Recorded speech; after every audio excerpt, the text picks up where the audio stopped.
Hey, what's up everyone? James and Mary here at SwitchWatch, your home for everything Nintendo Switch related. Thanks again for joining us.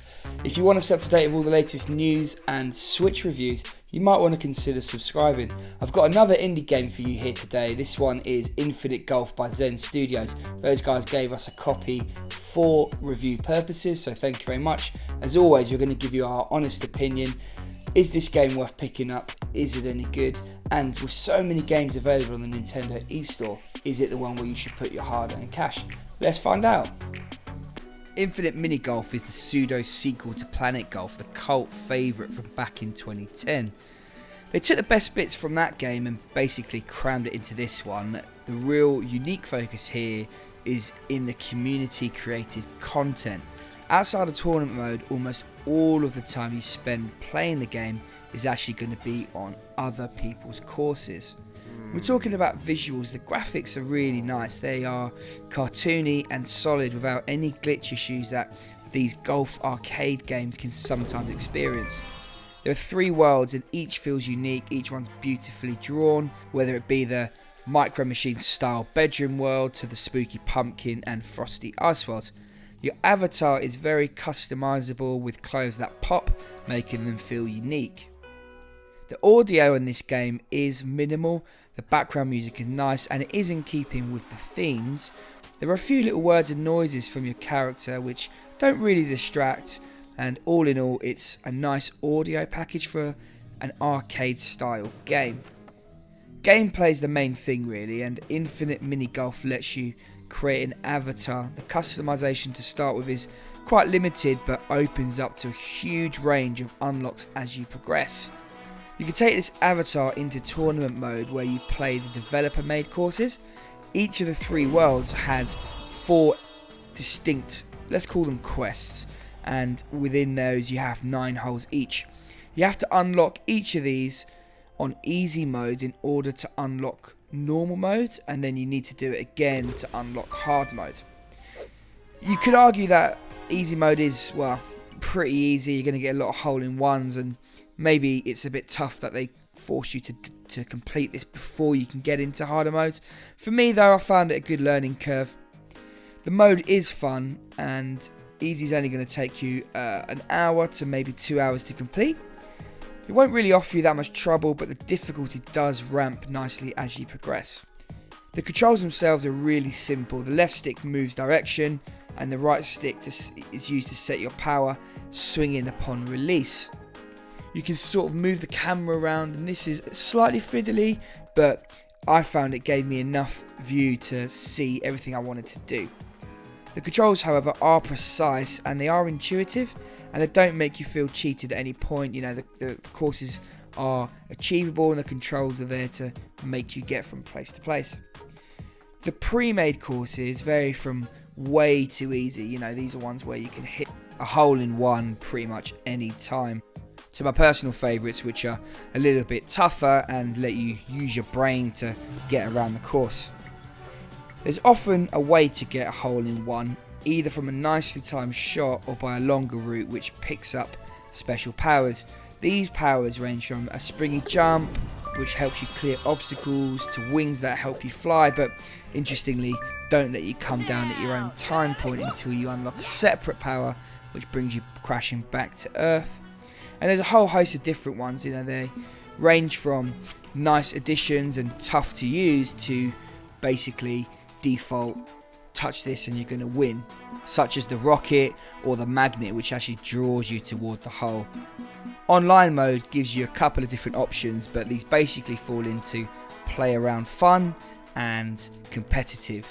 I didn't really get much of a chance to play the competitive. I think that as a new game with a small player base, that there wasn't the critical mass available to make sure you jump into a game nice and quickly. Having said that, I did find online really fun. You choose to play against 1, 2, 3, 4 different players, and then you jump in, play your course and pit yourselves against other courses made by other people. When we're talking about courses made by other people, it's really nice. I was a bit worried that I was going to find a whole bunch of courses that are like half finished or impossible to beat, but actually when you create your course you have to complete it before you're able to publish it, meaning that no course is unachievable. Some are slightly too easy, and you can look at these as kind of bonuses because they let you get a load of points quite quickly. Others are really ingenious, and you can see that people have spent a lot of time creating these. You get to rate your competitors and colleagues different courses, and I think that goes towards showing how often they appear, so great touch here. The course editor is surprisingly easy to use. I really like golf games, especially the arcade style ones, and I've always found I've not spent much time in a course editor. For whatever reason, they're tricky. It's not easy to join up different pieces. This game really takes this to heart, and you can see that it's been built with the community in mind. Just a few touches and you're straight away seeing what you need to do to achieve a really nice course, and it's really easy to publish it as well. I think this is the bit of the game where longevity is either going to live or die as we start to see how many people are in the community, but I think it does offer you quite a lot to it. There are already thousands and thousands of different courses available. For me, I would have liked to have seen more than the 3 worlds that are out there. Each world is very well done. You can see they spent a lot of time getting it right, both in the courses that they've already made and in the courses that you can make. This is great to see, but I do hope they add 1 or 2 more worlds. It would be a nice touch to have a bit more variety in the courses. The campaign mode I found really good fun, but once you've repeated the worlds in easy, normal and then again in difficult, you're kind of done. Quick play is a nice way to jump in and just have a quick match, and actually these are surprisingly against the human made courses, which is actually good because you get more variety. There's a huge number of different stuff to spend your hard-earned cash on. As you progress through the game, you're collecting coins and points.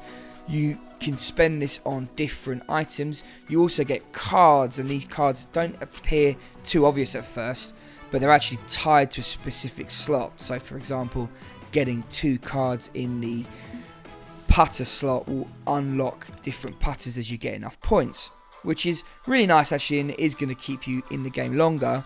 I did find that the customization is fantastic.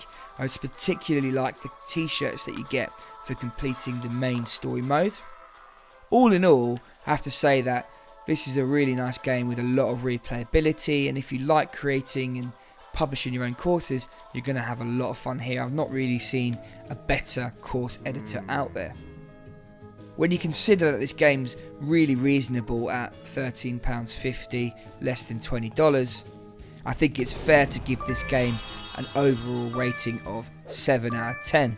A nice solid addition to the console, good on the move, good in front of the TV, and a great all-rounder with no glaring issues. Well, I hope you enjoyed this one. Thank you very much for joining. If you do like what you've seen, please hit that thumbs up. And if you do want to stay up to date with all the latest Nintendo Switch news and reviews, it'd be great if you could subscribe. Let us know if you pick up this game. It'd be great. Pop a comment down below. I hope to see you again. Thanks a lot. Take care.